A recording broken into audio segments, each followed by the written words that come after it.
নমস্কার বন্ধুরা, আজকে বানাবো চাল ভাজা। চাল ভাজা কিনে এনেছি, আর এইতে কর্নফ্লাওয়ার, আর এটা হচ্ছে ছোলা ভাজা, এটা হচ্ছে বাদাম ভাজা, ঝুরি ভাজা, কারি পাতা, শুকনো লঙ্কা, আর এই যে চাল ভাজা।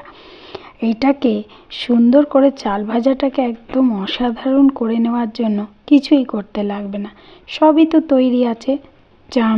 ছোলা ভাজাটা আমি কিনে এনেছিলাম, আর বাদামটাকে আমি কাঁচা এনেই ভাজা করেছিলাম। এইভাবে সব কিছু করে নিয়েছিলাম, আর কড়া বসিয়ে দিলাম। অবশ্যই একটু সর্ষের তেল দিয়ে দেব। সর্ষের তেল দিয়েই বেশি ভালো লাগবে খেতে, কারণ সর্ষের তেল ছাড়া মুড়ি মাখাটা কীরকম একটু অন্যরকম লাগবে।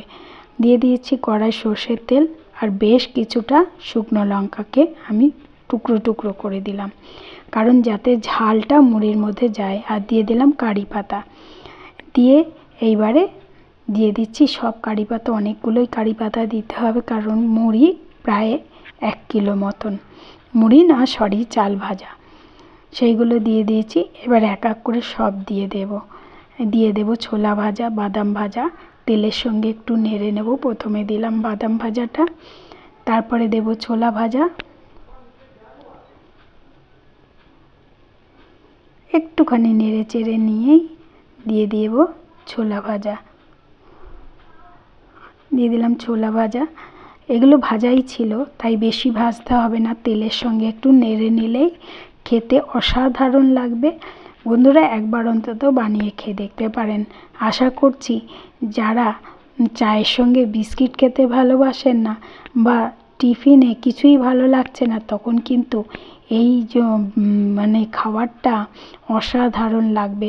বা কেউ এসেছে, একটু আড্ডা চলবে, সেই আড্ডার মুহূর্তে একটু চা আর এই চাল ভাজা হলে না, ব্যাস আর কিছুই লাগবে না। দিয়ে দিয়েছি মুড়ি, খালি মুড়িই বলছি, চাল ভাজা, আর কৌটোতে ঢেলে রেখেছিলাম সেটাও দিয়ে দিলাম, কারণ যা এনেছিলাম কৌটোতে ধরেনি, তাই আলাদা রেখেছিলাম। এবার ভালো করে এটাকে নাড়িয়ে চাড়িয়ে মিক্সিং করে নেব। দেখুন কড়াটা একদম ভর্তি হয়ে গেছে। আর একটু বড় কড়া হলে ভালো হতো, কিন্তু কিছু করার নেই, যতটা হয়েছে।